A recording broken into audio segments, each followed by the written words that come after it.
Meron dito ay yate na kakaiba na yate, style bangka lang siya mga kababayan, no? May parang may katig, ayan, no? So kung sa ano, parang style paskat na barko mga kababayan itong yate. Grabe, ang dami. Mga naliligo na bata sa Manila Yacht Club mga kababayan. Ang daming yate, oh.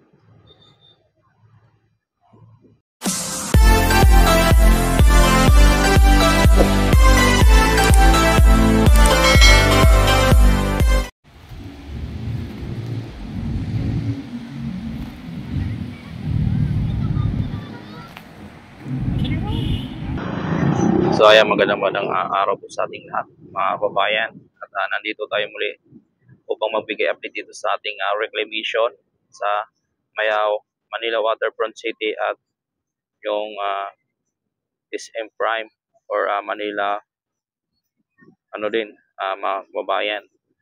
At nakikita natin dito mga kababayan, no? Ayan po ang kagamitan po ng Manila Waterfront City. Ayan, pagkita ko po sa inyo ito. Ayan po mga kababayan, no? At meron silang may na maglayag-layag dyan ng mga bangka, no? Yung may mga meron silang kulay-kulay yung ano nila para sa pag ano po ng hangin, tatamaan po ng hangin. Ayan po mga kababayan. So ayan po mga kababayan, no? At pwede naman po makahingi ng favor, pa-like and subscribe sa ating YouTube channel. At huwag kalimutan i-click ang all notification bell para lagi po tayong updated sa ating mga in-update sa ating YouTube channel mga kababayan. So ito nga po mga kababayan, no, ang ating in-update. Ito meron dito ay yate na kakaiba na yate, style bangka lang siya mga kababayan, no, may parang may katig, ayan, no. So kung sa ano, parang style paskat na barko mga kababayan itong yate. May butas ang gitna. At ito mga kababayan, no, makikita natin itong mga truss boom dito ng Manila Bay. Napakarami dito, no. Ayan, nasayang lang po itong mga truss boom, no? Pinag-anuhan lang po ng mga tahong, no. Andito na lahat ang mga truss boom sa gilid mga kababayan. So balik tayo sa ating in-update dito po sa Manila Waterfront City. Ayan mga kababayan. At naglalaki ang mga barko doon sa may unahan mga kababayan, no. At makikita natin mga barko dito, nilalaki, oh. Ayan, oh. Ano sila, puro hilera sila mga kababayan. Ayan, oh. Grabe, ang dami.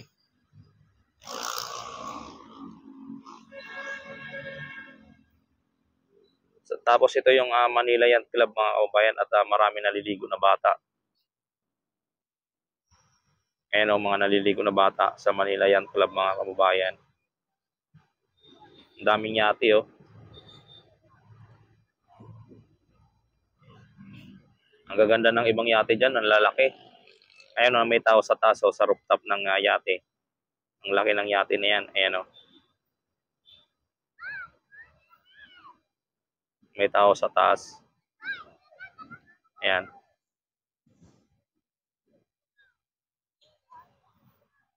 Naglilinis sila mga kababayan ng rooftop ng yate. Ayan, oh. Against the light.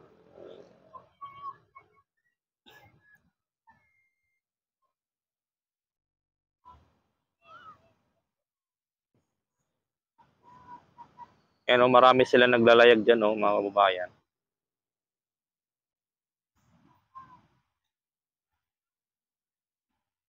Ayan, oh, na maglayag, ang dami. Itong Manila Waterfront City, mga kababayan, hanggang doon po yan sa may hotel po ng ayan, on hotel. Ayan. It's O2. Ayan. Meron na nga doon ano, may parang breakwater na. So, yun naman yung Dolomite. Ayan, ayan naman po ang Dolomite mga kababayan. Ayan.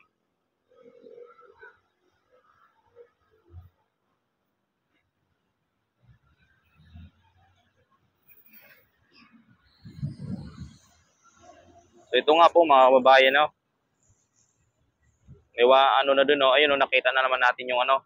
At medyo maliwanag yung breakwater na kunti doon, mga nakatambak na bato. Ayan, no. Ayan. Breakwater po yan mga kababayan para sa Manila Waterfront City. Ayan o. Ayan na maglayag.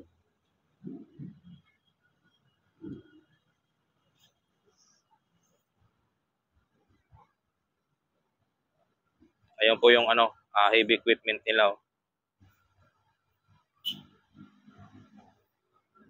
So, yan po ang ating update dito mga kababayan sa Manila Waterfront City.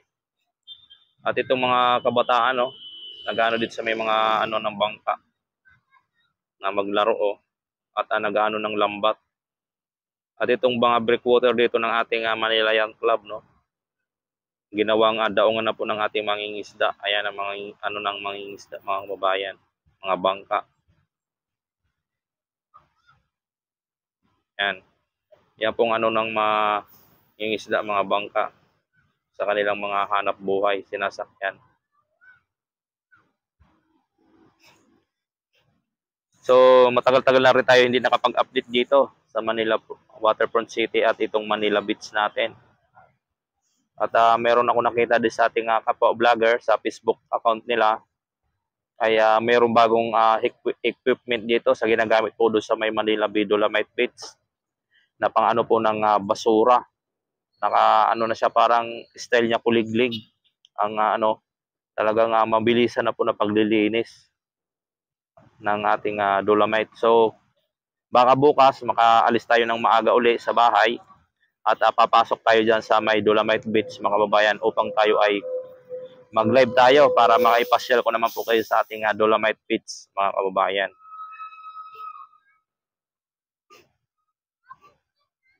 Grabe dami nila mga kababayan, malilit lang yan na bangka na may mga layag. Ayan.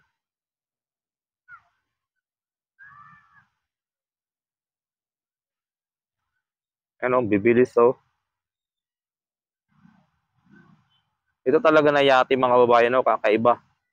Parang paskat style. Ayan Parang paskat style, nakakaiba.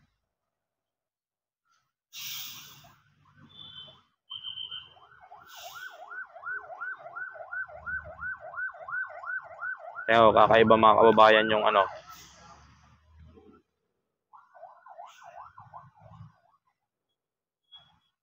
kakaiba.